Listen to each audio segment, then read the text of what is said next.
Hi, I love my food and I've watched a lot of people make a complete mess of cooking and chopping on YouTube, and as a complete amateur I would just like to show a very simple method. So I have a modest knife which is sharp,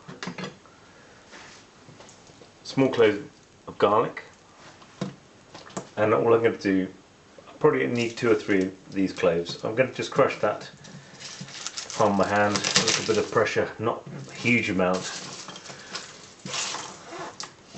and very simply I have 3 cloves of garlic. And the best thing I can advise, you don't have to go and lean all over this and press it like you're going to try and bring it back to life.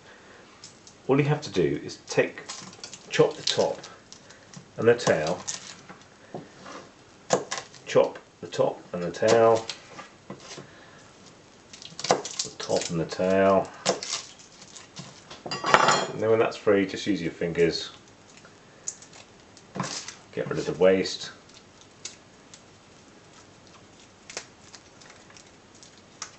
Really easy to do.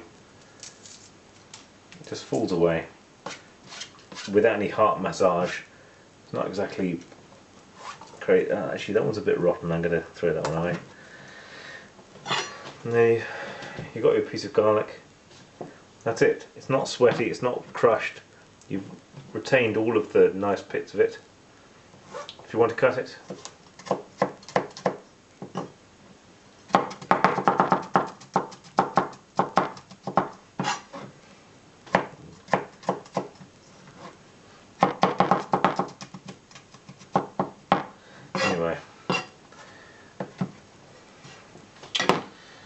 anyway, there's not much to it.